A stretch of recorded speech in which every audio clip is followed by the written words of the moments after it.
Two brothers, one dream, millions of fans, and a brotherhood that will eventually become one of the biggest stories in African music. They were once inseparable. They performed, recorded, danced, and conquered the world together.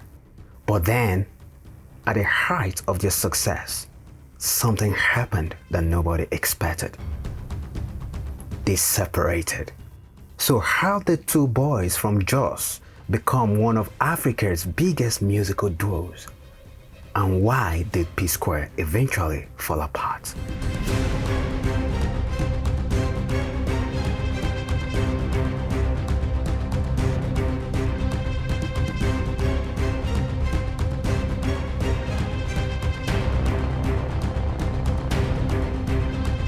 Welcome to Bobby's Celebrity Files, where we uncover the lives, journeys, and untold stories of your favorite celebrities. I am B to the O to the BBY, Bobby Dazzler. Sit back, relax, and let's dive into today's story.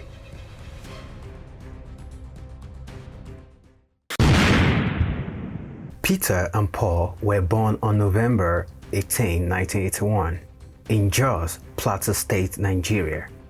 Although their family roots are in Anambra State, Jos was where the twins grew up and began developing their talents. And here is one interesting fact many people may not know. Music wasn't something they suddenly discovered as adults. While attending St. Morumba Secondary School in Jos, the twins joined the school's music and drama club. I literally went to the same secondary school with P-Square, St. Morumba's College. And back in the day when we used to mime in secondary school, P-Square used to be called the Smooth Criminals. And they used to mime. They used to be like some of the best mimers in every social night in every secondary school. They sang, danced, and mimed songs from international stars including Michael Jackson, MC Hammer, and Bobby Brown. In fact, before the name P-Square became famous, the twins were members of a group called Smooth Criminals, which they formed in 1997.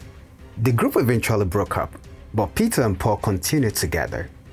They experimented with names like Double P and The P's, before finally settling on the name that would become legendary, P-Square. Another rare fact is that the brothers didn't just rely on natural talent. They went to a music school where they learned to play instruments, including the keyboard, drums, bass, and rhythm guitar.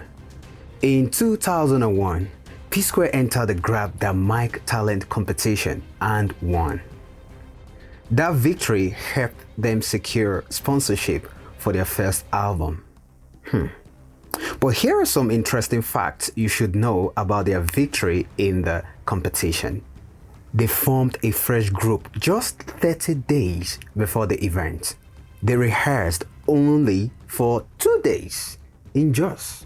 They rebranded themselves under the name P-Square specifically for the show.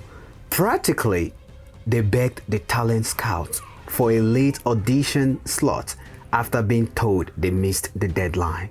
They won the preliminary stage out of 38 artists in Jos. P-Square represented the Northern Zone and won the Abuja finals against 22 other contestants. They traveled to Lagos for the grand finale and emerged as the overall national winners. Then they secured a major life-changing deal where Benson and Hedges funded and launched their professional music career and debut album. Their debut album, Last Night, was released in 2003, which had songs like Senorita,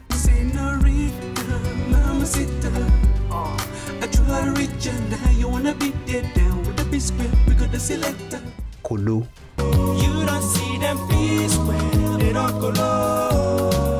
Last Night,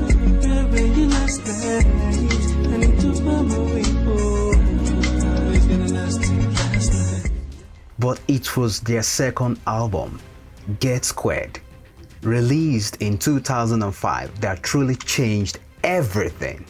Songs like Busybody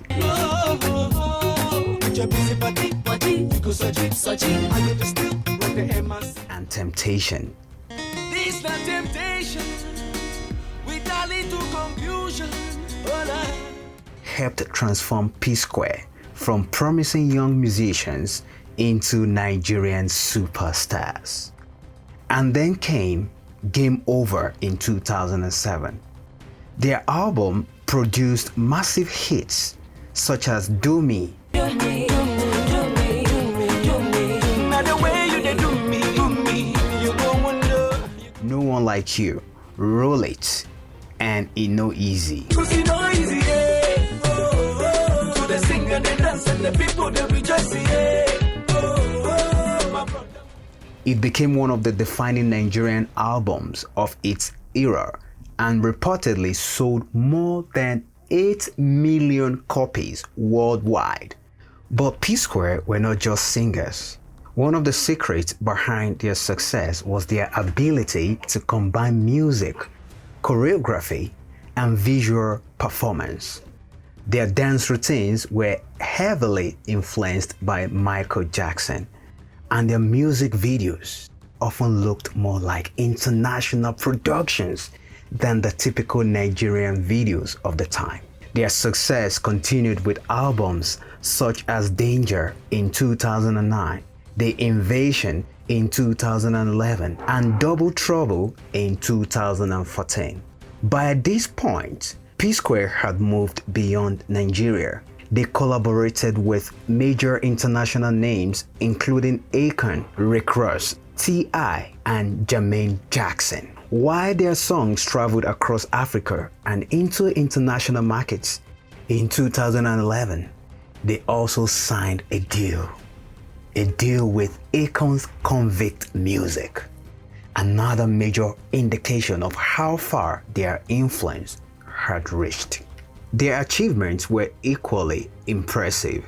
P-Square won several Headies Awards, including major honors for Get Squared in 2006. They won Channel O Music Video Awards, MTV Africa Music Awards. In 2010, they won the Cora Award for Artist of the Year, reportedly receiving a $1 million prize. And they also became the first Nigerian act to receive a BET Awards nomination for Best International Act in that same year. 2015, they were recognized as Artist of the Decade at the MTV African Music Awards. But behind all this success was a family relationship that would eventually become complicated. In 2016, disagreements between the brothers became public, and by 2017, P-Square had officially gone their separate ways. At the moment, we're all doing our individual stuff.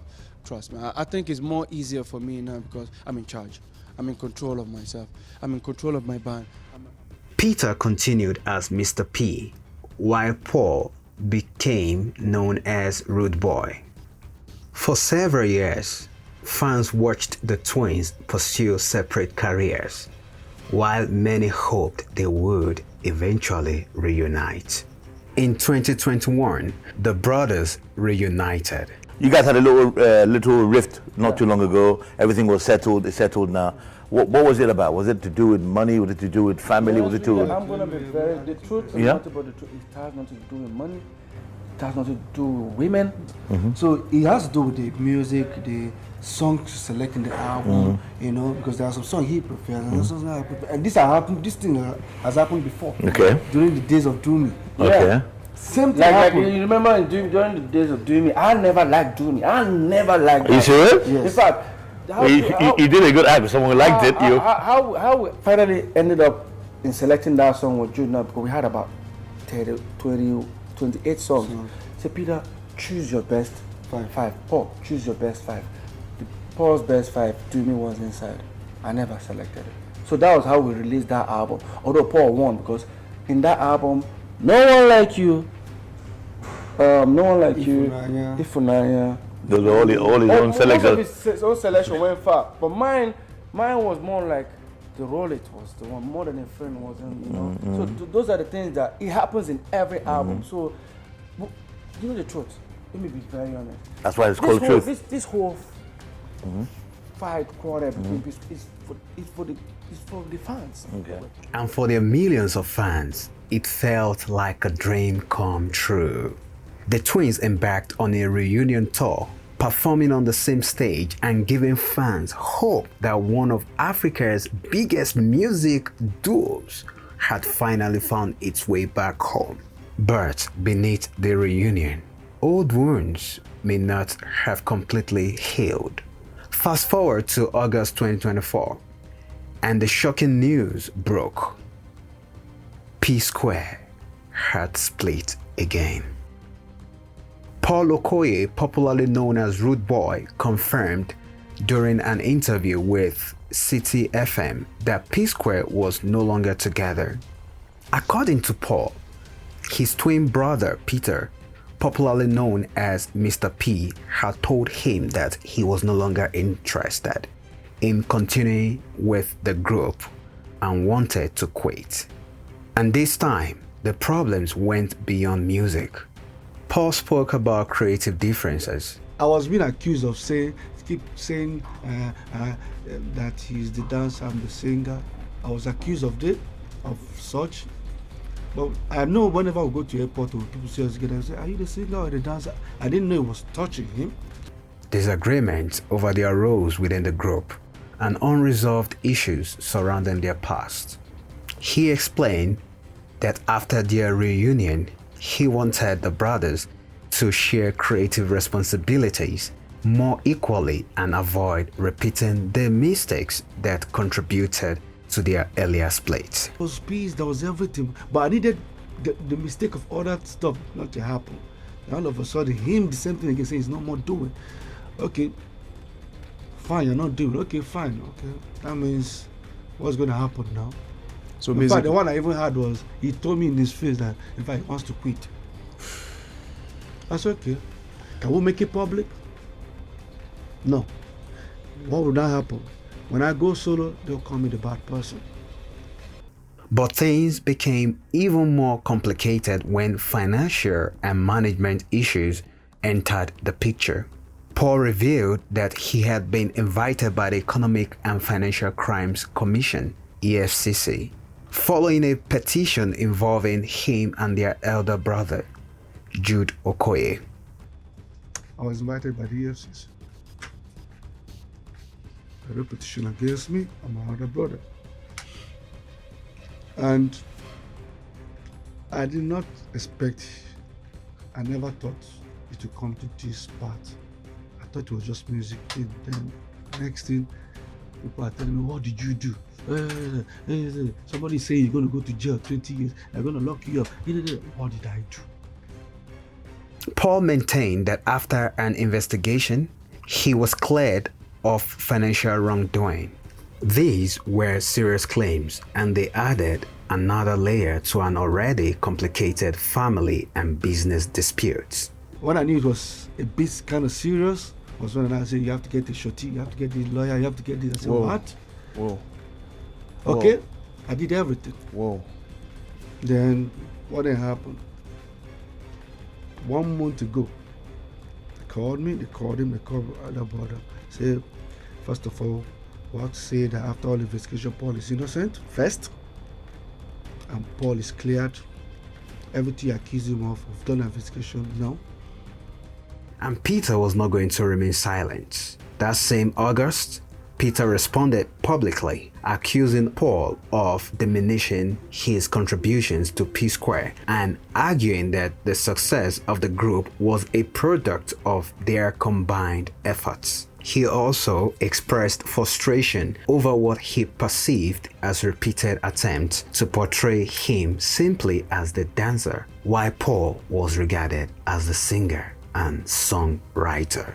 But perhaps the most remarkable thing about PSQUARE story is this. Before Afrobeat became a global phenomenon, These two Nigerian twins were already performing African pop music on international stages, building elaborate music videos, incorporating choreography into their performances, and collaborating with international stars. PSQUARE helped create the blueprint for the modern African pop superstar.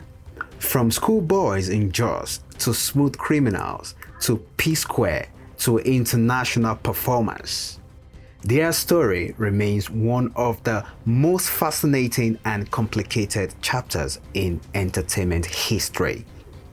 And that is the story of Peter and Paul Okoye, the twins the world came to know as PSQUARE.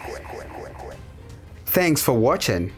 Until the next episode, remember, behind every celebrity is a story, and we at Bobby Celebrity Files are here to uncover it.